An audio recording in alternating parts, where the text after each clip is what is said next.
Hello guys, welcome back to my YouTube channel. তো guys, তোমরা সবাই কেমন আছো? আশা করি ভালো আছো আর আমিও ভালো আছি। তো গাইস, আজকে আমি বানাবো বিরিয়ানি। তার কারণ হচ্ছে আমরা আমার বাপের বাড়িতে এসেছি, মানে আমার দু দিদিও এসছে।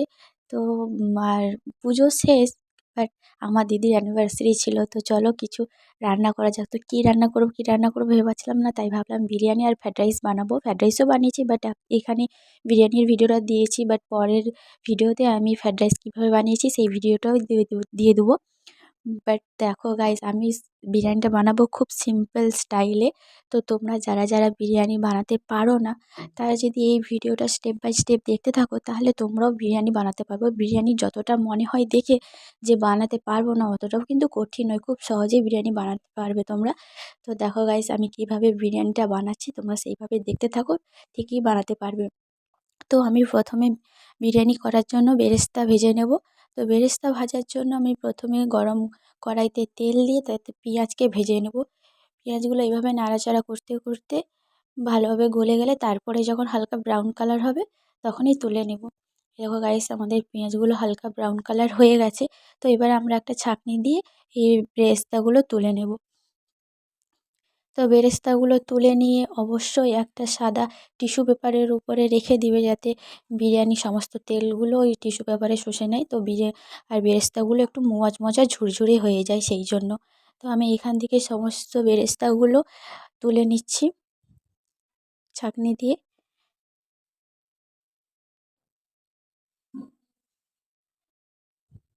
তো আমি বেরেস্তাগুলো তুলে নিচ্ছি। এবারে আমরা ভেজে নেব আলু। তো আলুগুলো এভাবে আমরা ভেজে নেব, ব্রাউন কালার হলেই তুলে নেব।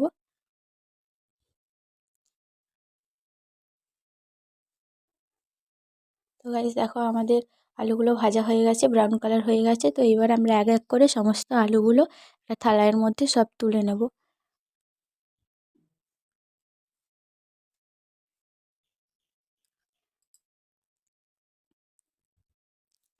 তো আমাদের আলু ভাজা হয়ে গেছে। তো এরপরে আমরা ভেজে নেব বিরিয়ানির সমস্ত মশলাগুলো। তো গাইস দেখো, এই দেখো সমস্ত বিরিয়ানির মশলা।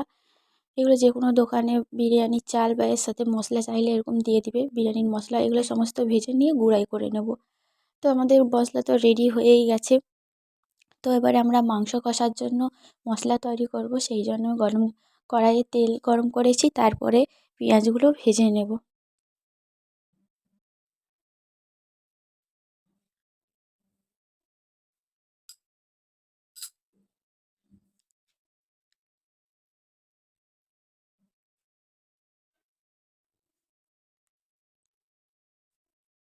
তো গাইস, পেঁয়াজগুলো এরকম হালকা ব্রাউন কালার করে ভেজে নেব। তো গাইস, প্রথমেই আমি তেজপাতা দিতে ভুলে গেছিলাম। তো তোমরা এটা স্কিপ করে দাও।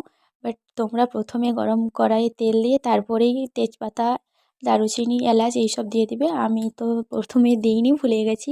বাট এটা তোমরা স্কিপ করে নাও, আমি পেঁয়াজের পরেই তেজপাতা দিয়ে দিচ্ছি। উম, তো এইভাবে পেঁয়াজটাকে আমি হালকা নেড়ে চেড়ে ভেজে নিচ্ছি, কষিয়ে নিচ্ছি।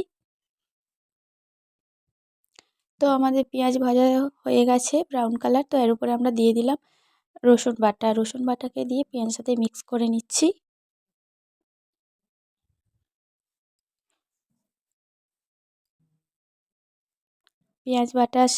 পেঁয়াজের সাথে রসুন বাটাটাকে ভালো করে মিক্স করতে হবে এবং ভালো হালকা আঁচে ভালো করে ভেজে নিতে হবে।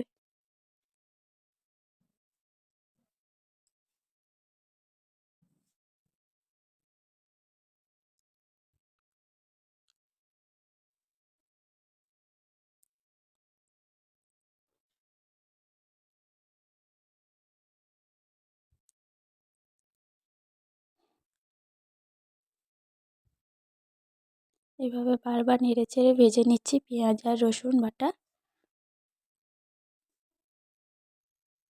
তো আমাদের পেঁয়াজ আর রসুন বাটা হয়ে গেলে এরপর আমরা দিয়ে দেবো আদা বাটা। তো আদা, পেঁয়াজ, রসুন সমস্ত একসাথে মিক্স করে সেগুলোকে আবার হালকা কষিয়ে নিচ্ছি।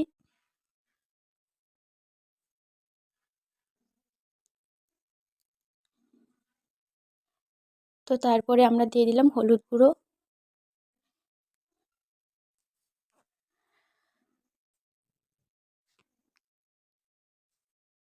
হলুদ গুঁড়োটাকেও মিক্স করে নিলাম।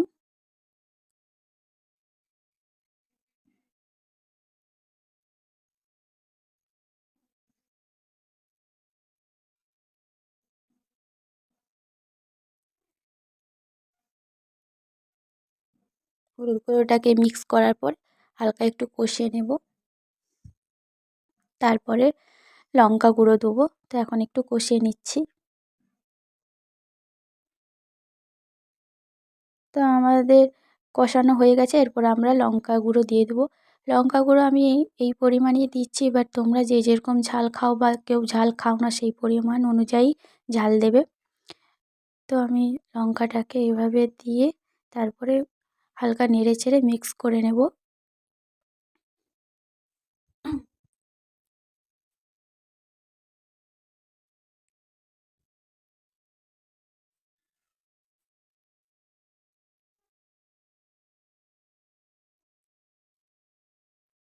এর উপর দিয়ে আমি একটু নুন দিয়ে দিলাম, কারণ যাতে গলে যায় পেঁয়াজটা তাড়াতাড়ি।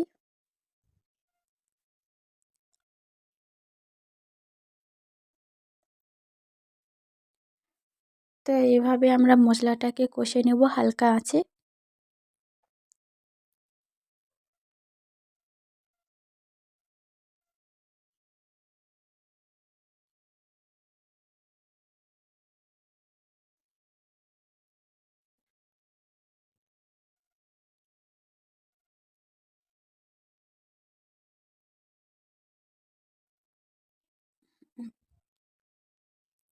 তো মশলাটাকে এইভাবে কষিয়ে নেওয়ার পর তারপরে আমরা দিয়ে দেবো জল। জল দিয়ে ভালো করে মিক্স করে নেব। ততক্ষণ মিক্স করতে থাকবো যতক্ষণ না মশলা থেকে তেল ছেড়ে যায়। এই দেখো গাইস, মশলা থেকে তেল ছেড়ে গেছে। তো মশলা থেকে তেল ছেড়ে গেছে, তো এরপর আমরা দিয়ে দেবো কেটে রাখা মাংস। তো বিরিয়ানি করার জন্য মাংসের পিসগুলো একটু বড় বড়ই করেছি। মাংসের বিরিয়ানির পিসগুলো একটু বড় বড়ই হয়। তো এরপর আমরা একটু কষে নেওয়ার পর তারপরে এর উপর দিয়ে দেবো টক দই।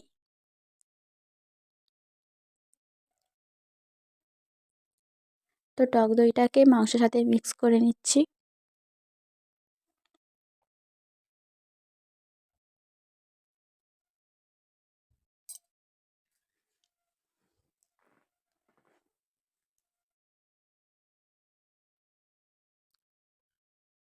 তো এরকম বারবার ধরে ঢাকনা দিয়ে ঢেকে কষিয়ে নিয়ে তারপরে দেখো রেডি হয়ে গেছে আমাদের মাংস। তো আমি এটা বারবার দেখাইনি, স্কিপ করে দিয়েছি।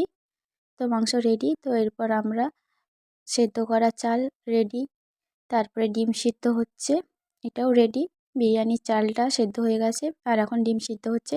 তো এখন আমরা গরম কড়াইয়ের মধ্যে তেল দিয়ে ঘি দিয়ে দিচ্ছি। সরি, বাট গরম কড়া না, এটা কড়াইয়ের মধ্যে ঘি মাখিয়ে দিচ্ছি, যাতে বিরিয়ানিটা এর উপরে দিলে সেটা বেশি লাগে।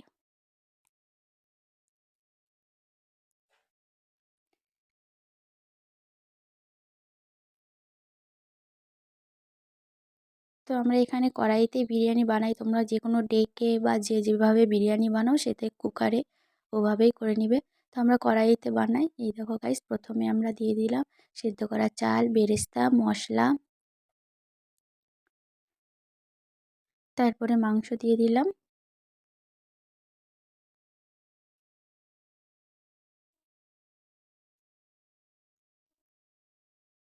দেখো গাইস কত লেগ পিস।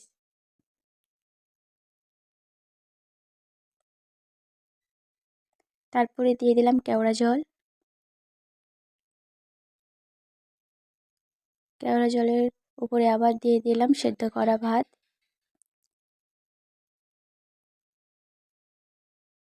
তো এইভাবে আমরা চারিদিকে ছড়িয়ে নিচ্ছি। তারপরে দিয়ে দিলাম নুন। তারপরে আবারও ঘি দিয়ে দিলাম। তারপরে ভেজে রাখা বেরেস্তা।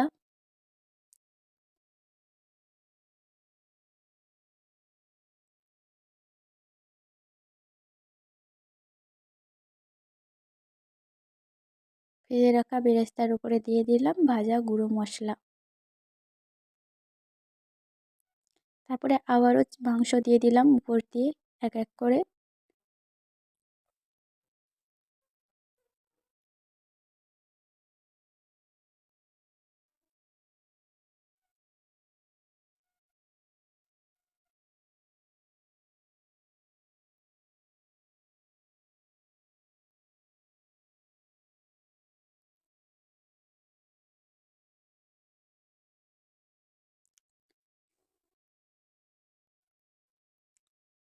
তো মশলা, মাংসর আলু আর মাংসগুলো তো দিয়ে দিচ্ছিলাম, এবং যে মাংসর সাথে যে গ্রেভিটা ছিল সেটাও আমি একটু একটু করে ওই ভাতের উপরে ছড়িয়ে নিচ্ছি। আর এখানে আমি কোনো ফ্রুট কালার ইউজ করছি না।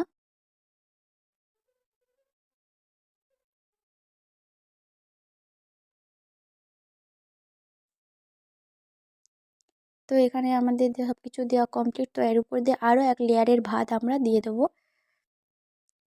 তো ভাতগুলো এইভাবে আমরা দিয়ে দিয়ে আবার সেই সেম টু সেম ভাতগুলো চারিদিকে ছড়িয়ে নেব।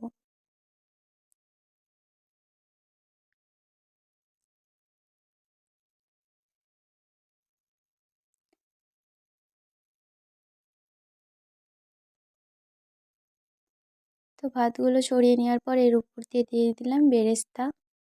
বেরেস্তার উপরে দিয়ে দিলাম ভেজে রাখা গুঁড়ো মশলা, তারপরে দিয়ে দিলাম ঘি, তারপরে দিয়ে দিলাম কেওড়া জল।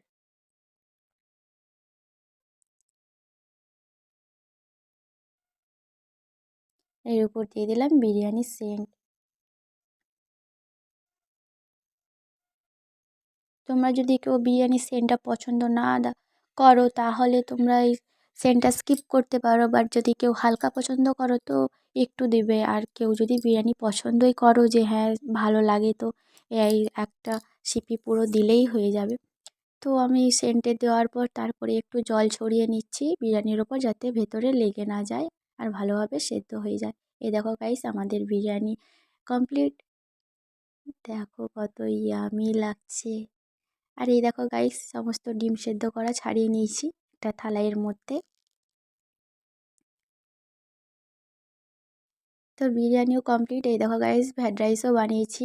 তো ফ্রায়েড রাইস এর ভিডিওটা দেবো পরের ভিডিওতে, এখানে দেওয়া সম্ভব না, তাই এখন আমি বিরিয়ানির ভিডিওটা দিচ্ছি। তোমাদের যদি ফ্রায়েড রাইসের ভিডিও দেখতে ইচ্ছা করে তাহলে অবশ্যই কমেন্ট করো।